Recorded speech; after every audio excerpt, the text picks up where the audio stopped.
Is this art? Yes or no? Yes? Well, 2 years ago, a Danish artist named Jens Hanning submitted this very blank canvas to a gallery for $70,000 that he later got sued for because why would anyone get paid to make nothing? But get this, the piece was called Take the Money and Run. And as the name suggests, it was created to evoke debate, to be a performative art piece, with the performance being him pocketing the money. And this lawsuit effectively, invalidated his claim for this piece to be art. But who is to say that this or any other claim of art is not art? And what is art, anyways? Well, the Oxford Dictionary states that art is to be primarily appreciated for its beauty. But if this is the case, then why do artists bother making unconventional or even, ugly art? And I hate contemporary art, or I used to. Not just because sometimes I'd look at one and be like, that's a bit ugly, but also because I would just walk into a gallery and see a painting on the wall that I think I could probably paint better in 5 minutes, yet have that exact painting cost $70 million. And I correlated the value of this piece with its price, and I hated the fact that it didn't align with the standard of good art that I held. But I ignored its context, like if we go back to Take the Money and Run. Anyone else could have submitted a completely blank canvas, maybe not all for $70,000, but it evoked a lot of discussion and critique about the art industry and artistic license, which ultimately brought about this piece's true value.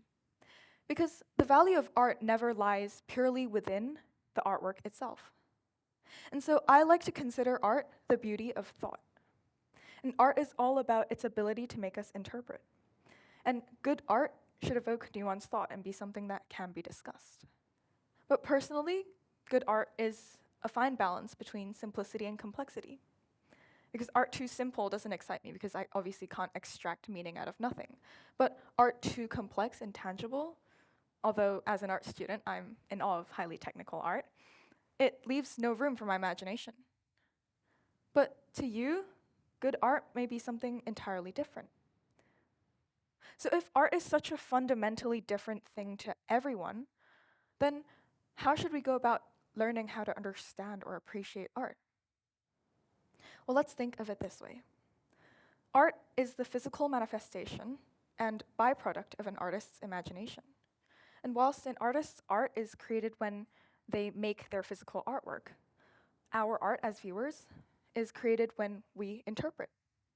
And so the artist can only think, how can I make my work worth appreciating? And put themselves in our shoes. And hope that their work challenges us in the same way that it challenged them to think.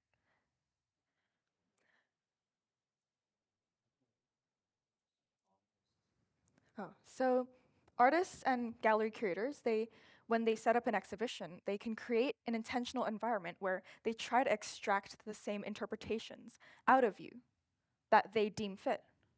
But if you really think about it, it's still up to you to decide what you want the art to mean and to appreciate the art. And so let's take a look at abstract art and appreciate it. Abstract art is the expression of thoughts and ideas, and it is a style that relies completely on interpretation. Manifesting in more recent years in art history, a large portion of contemporary art is abstract.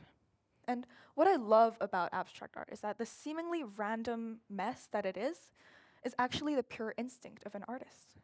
But what I also hate about it is that, that little description box next to every single artwork, it could never possibly encapsulate what a piece of art can mean. And this extends to every other art form where no one can account for all of the thoughts that can be thought of through a singular piece of artwork. And so this is why, the term up to interpretation will come up so much because, well, art isn't really physical, it's like subjective.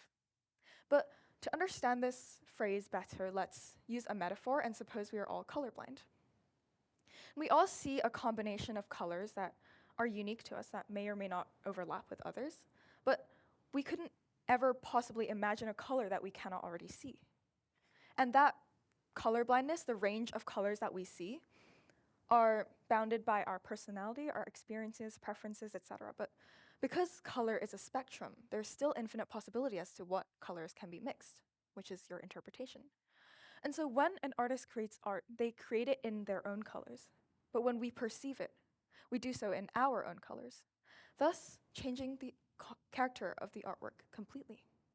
And so through this, you can see that art is purposed to accommodate for our color blindness. It's purposed to be interpreted. And the more absurd the art, the deeper the imagination provoked. Because art is made to create and not to replicate. Otherwise, art would just be the same. We would just be making the things that we see every day repetitively.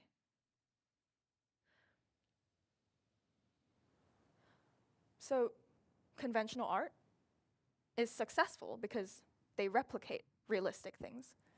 But unconventional thought is created by unconventional art.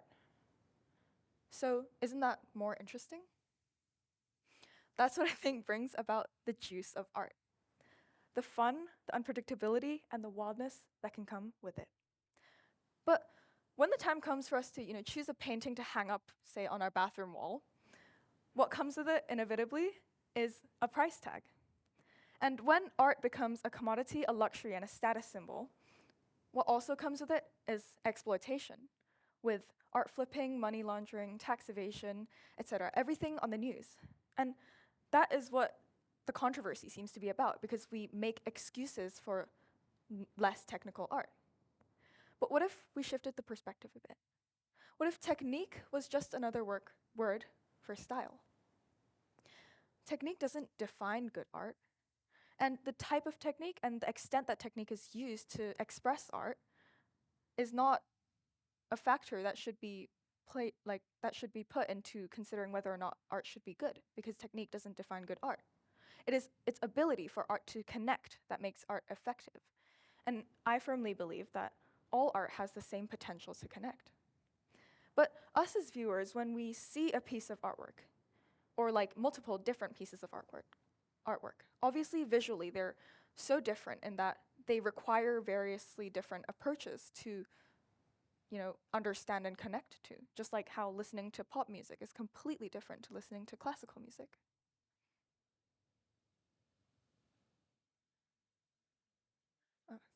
But art has always been experimental, and it should be. Older styles, they've been new at one point. So when we look back at it now, when we look back at older art, it doesn't seem weird to us because we've become accustomed to them and comfortable to them. But if you look back in art history, older art styles just seem to be inherently hated by society. And a prime example of this is Impressionism. Known as one of the most well-loved and iconic art styles in present day, it might surprise you to find that Impressionism was actually labeled vulgar and unskillful at its time. But if we look a bit closer and zoom in, Impressionism was actually developed after the invention of photography, where pictures no longer needed to be painted, therefore facilitating artists to be able to develop a new style and to create new technique. And so through the example of Impressionism, you can see that when we as a society advance, our art advances too, because art is a reflection of us and our state as society. So if we are not hunter-gatherers using stone tools, then why should art still be finger paintings on the walls of caves?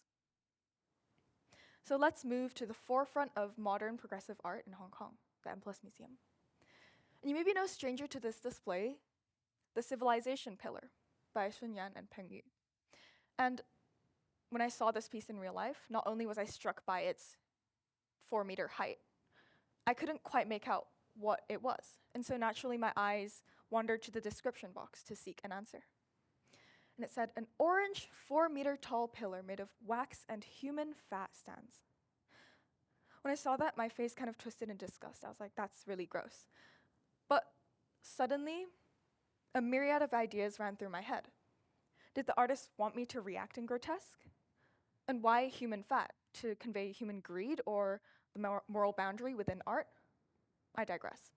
But to me, I deemed this piece worth appreciating because it provoked thought within me. Yet, to undermine my whole entire speech, appreciating art doesn't always require understanding, because it would be ridiculous of me to ask you to extract meaning out of everything you see. But, understanding art, it's simple enough. If you find it beautiful, that's okay, because art is different to everyone. But to answer my initial question, what is art? I can actually only ever know my answer, because I too have my metaphorical colorblindness that I can't see past. And no one, except for you yourself, can know what art actually means to you. And so I encourage you to look deeper, to let your imagination critique or appreciate a piece of art. And also be perceptive to context, because that's often like the last piece of the puzzle to actually understanding the art as a whole. So the feeling of understanding a piece of work at a personal level and connecting to it is such a gratifying feeling that is incomprehensible unless you experience it firsthand. So let me ask you again, what is art? And is this art to you? Thank you.